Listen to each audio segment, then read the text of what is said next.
Binibigyan po namin ng isang puntos yung grupo na antokin sila.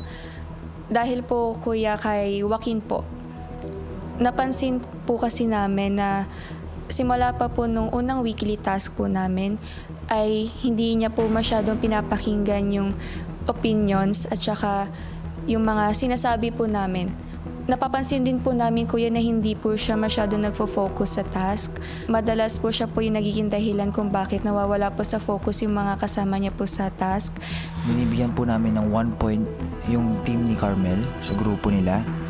Dahil po kay Heath, hindi po siya nagko-cooperative sa mga task. Para naman po sa 1 point, ibibigay po namin to sa Antokin Sela, specifically Sofia and Joaquin. Joaquin po sometimes doesn't know how to be serious. For Sofia naman po, pili lang po talaga yung taong kinakausap niya, and minsan po gusto po namin tumulong sa kitchen para nafe-feel po namin na she's shutting us out.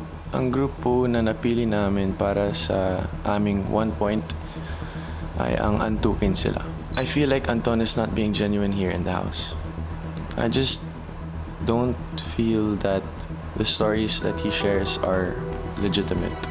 Binibigyan po namin ng 1 point ang Antukin Sela, specifically po kay Anton, dahil ginagawa niya pong excuse ang pagluluto. And minsan po na susumbatan niya na po yung pagiging chef niya po dito sa bahay niyo, kuya. And kay Sofia po, dahil medyo nakukulangan po kaming lahat doon sa physical tasks po, kuya. Binibigyan po namin ng 3 points ang Rays of Sunshine po. Kasi po kuya, majority po sa amin, nakikita po namin kay Fred na masyado po siyang kampante and relax po here inside the house bilang isang housemate po kuya. Insensitive po siya pagdating po sa mga jokes, tas parang wala po siyang awareness po sa mga tao po na nasa paligid niya. Nagbibigay po kami ng 3 points kay Rays of Sunshine dahil kay Fred. Yung jokes po niya get too far. Isa pa pong dahilan ay dahil kay Princess. Minsan sa pagkain po, nagko-complain po siya sa mga portions. Madalas po siya magreklamo dahil dito. Binibigyan po namin ng 3 points ang Caramel Macutie, kuya.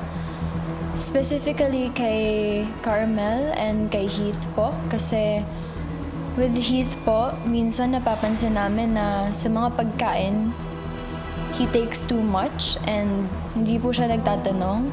With Carmel po, parang wala siyang pake masyado pag nababuzz siya. Binibigay po namin yung 3 points namin sa Rays of Sunshine. Nakita po namin na sa weekly task, majority of the members sa grupo po nila, hindi po talaga namin nakita yung talagang yung fighting spirit talaga nila during the task, kuya. Unfortunately, they hit the wall and ayun nga po, nalaglag po yung cups nila. Binibigyan po namin ng 3 points ang Rays of Sunshine, specifically po kina Raik at Princess. Kay Raik po, kuya, kaya may mga bagay po minsan na madali siyang ayusin kung mag-uusap lang po na maayos, pero pinapatagal niya po yung problem. Kaya mas lumalaki po sa bahay at nagiging issue pa. And kay Princess naman po, kuya, kailangan pa po siyang pilitin para mag-participate, kuya.